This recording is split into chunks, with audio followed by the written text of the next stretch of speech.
नमस्कार दोस्तों, मैं डॉक्टर विपुल प्रकाश। आज हम बात करेंगे एक बहुत ही कॉमन आदत के बारे में, जिसके बारे में सबको पता है कि ये स्वास्थ्य के लिए बहुत हानिकारक है।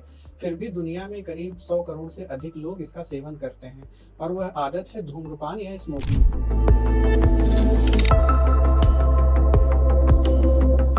अब स्मोकिंग होती क्या है?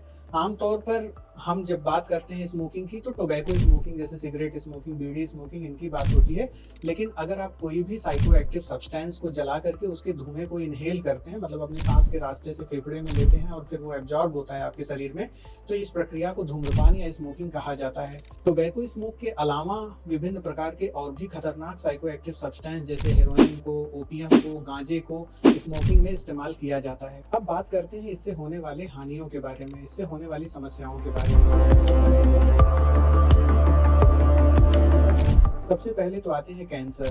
शरीर में विभिन्न प्रकार के कैंसर, जैसे पहले तो फेफड़े का कैंसर, गले का कैंसर, मुंह का कैंसर, पैंक्रियाज का कैंसर, किडनी का कैंसर, स्टमक का कैंसर, आप गिनते जाओगे और ये गिनती खत्म नहीं होगी।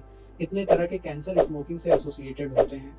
दूसरी चीज है सीओपीडी, सांस के रास्ते में क्योंकि आप धुएं को इनहेल कर रहे हैं, तो एक बहुत ही खतरनाक बीमारी है जिसके बारे में हम अगले वीडियो में डिटेल में बात भी करेंगे। सीओपीडी बहुत ही स्ट्रांगली स्मोकिंग से एसोसिएटेड होती है।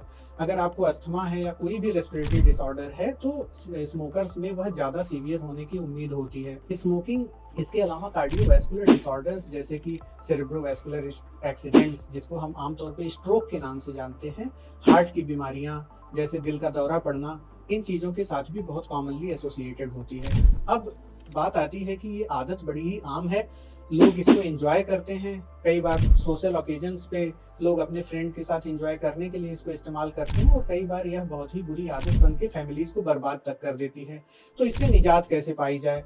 तो इस पर्सपेक्टिव से हमें ध्यान रखना होगा कि इस आदत से निजात पाने के लिए सबसे इम्पोर्टेंट होता है मोटिवेशन। आपको सबसे पहले मोटिवेट होना होगा कि हाँ, मैं इस आदत को छोड़ना चाहता हूँ। अब कई बार बहुत ज्यादा मोटिवेशन के बाद भी ये साइको एक्टिव सब्सटेंस आपको बार बार मजबूर करते हैं कि आप उसकी तरफ जाएं। आपके अंदर फिजिकल सिम्टम्स आने लगते हैं जब आप स्मोकिंग को छोड़ते हैं। तो उस दशा में साइकोथेरेपी, बिहेवियरल थेरेपी और कुछ दवाइयां होती हैं जो इसकी क्रेविंग को कम करती हैं और उसके द्वारा आने वाले सिम्टम्स को जब हम छोड़ते हैं तो उससे जो सिम्टम्स जनरेट होते हैं उसको काफी हद तक सप्रेस कर देती हैं। उनकी मदद आप अपने पल्मोनोलॉजिस्ट या फिजिशियन से बात करके ले सकते हैं। धन्यवाद।